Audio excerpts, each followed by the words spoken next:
बात करेंगे कांग्रेस के वरिष्ठ नेता और राष्ट्रीय महासचिव रणदीप सिंह सुरजेवाला ने असदुद्दीन ओवैसी की पार्टी एआईएमआईएम पर जमकर निशाना साधते हुए कहा कि ओवैसी की पार्टी बीजेपी का तोता है। साथ ही उन्होंने कहा कि इस बार कांग्रेस महागठबंधन मजबूती के साथ आगे बढ़ रही है और बदलाव की बयार बह रही है। रणदीप सिंह सुरजेवाला से खास बातचीत की हमारे संवाददाता रवि प्रकाश ने। चुनावी समर अब अंतिम चरण में पहुंच चुका है। अब से कुछ घंटों के बाद चुनावी शोर थम जाएगा, लेकिन इन सब के बीच अभी हमारे साथ कांग्रेस के वरिष्ठ लीडर रणदीप सिंह सुरजेवाला जी है। सबसे पहला क्वेश्चन आपसे लेना चाहेंगे। आपसे अश्विनी चौबे जी ने फिर से एक बार सीए एनआरसी का मुद्दा उठाया है, इस पर आपका टेक क्या है? पहले अश्विनी चौबे जी और नीतीश बाबू एक दूसरे मिलकर फैसला कर लें। पहले अजय सिंह बिष्ट उर्फ आदित्यनाथ और नीतीश बाबू बैठकर फैसला कर लें कि उनका स्टैंड क्या है। अजय सिंह बिष्ट उर्फ आदित्यनाथ और अश्विनी चौबे कहते हैं कि हम सीएए एनआरसी करेंगे और लोगों को दस्तावेज के आधार पर देश से बाहर निकालेंगे। दूसरी तरफ नीतीश बाबू कहते हैं कि ऐसा हो ही नहीं सकता। एक तरह के व्यक्तियों को बेवकूफ बना रहा है और दूसरा दूसरी तरह के व्यक्तियों को बेवकूफ बना रहा है। बिहार समझदार है, बिहार बहुत सूझवान है, बिहार ने देश और दुनिया चलाई है और चलाता है। इस तरह के विपरीतार्थक, विरोधाभासक और जालसाजी वाले बयानों से भाजपा और नीतीश कुमार, जदयू और भाजपा, उनका ये खुला बेवकूफ बनाने का खेल अब चलने वाला नहीं। मुख्यमंत्री ने इस बार जितनी सभाएं की उसमें सबसे ज्यादा फोकस्ड वो रहे भयमुक्त बिहार बनाने की बात कही। उन्होंने कहा 15 साल पहले जो जंगल राज हुआ करता था उसका हमने खात्मा किया। उनका इस तरह स्टैंड लेना कानून व्यवस्था पे कि हम सब कुछ अमन सुकून ला चुके हैं, इस पे स्टैंड क्या? आदरणीय साथी, मुख्यमंत्री जी केवल एक बात बता दें, 73 सालों में इस देश में निर्भया कांड के बराबर बड़ा पाप अगर कोई हुआ तो वो बालिका यौन शोषण गृह कांड हुआ। उसकी मुख्य आरोपी को नीतीश बाबू आज अपनी पार्टी जदयू की और भाजपा के गठबंधन की टिकट दे अपने साथ क्यों बिठाते हैं? ये भी बता दें, मैं नहीं कह रहा, राष्ट्रीय क्राइम रिकॉर्ड ब्यूरो का आंकड़ा ये कहता है कि बिहार में 2005 के बाद 150% अपराध बढ़ गए।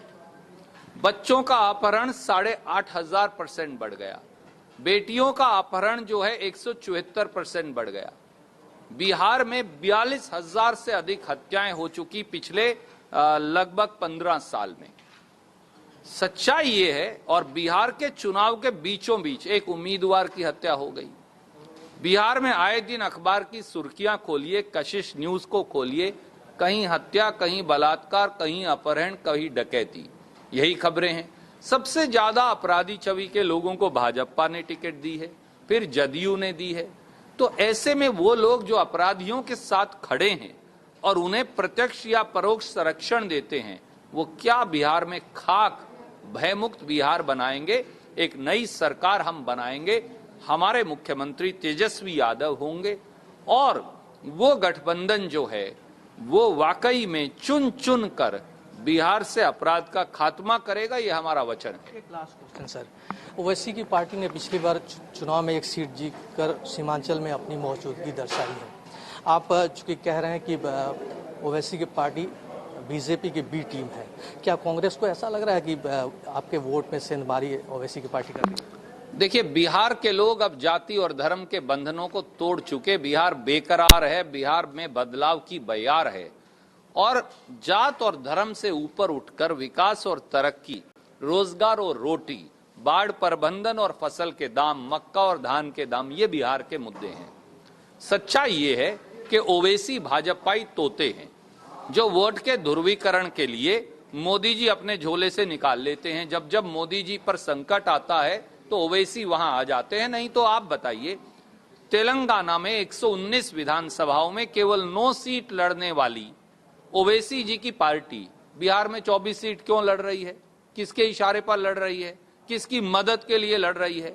ओवैसी जी क्या तेलंगाना में तेलंगाना राष्ट्र समिति के साथ गठबंधन सरकार में नहीं, पर टीआरएस तो मोदी जी के साथ खड़ी है, वो तो सीए और एनआरसी की पक्षधर है। उधर बीएसपी के साथ ओवैसी जी खड़े हैं। बीएसपी ने तो भारतीय जनता पार्टी को अपना समर्थन दे दिया उत्तर प्रदेश में। इधर हैदराबाद से आगे जाकर वो वाईएसआर की पार्टी जगन मोहन रेड्डी का समर्थन देते हैं, पर चुनाव सभाएं करते हैं। तो जगन मोहन रेड्डी तो एनडीए में हिस्सा हैं, तो ओवैसी जी क्या एनडीए का प्रत्यक्ष या परोक्ष रूप से हिस्सा नहीं? क्या वो मोदी जी के समर्थक नहीं? सवाल ये है, और ये जनता है, ये सब जानती है। वोट ध्रुवीकरण करने वाली एआईएमआईएम और ओवैसी को खूब पहचानती है। अभी हमारे साथ मौजूद थे रणदीप सिंह सुरजेवाला जी, जो कांग्रेस के वरिष्ठ लीडर हैं। उनका साफ तौर पे कहना है कि जनता है, सब जानती है, आने वाला वक्त ही बताएगा कि ऊंट किस करवट बैठती है।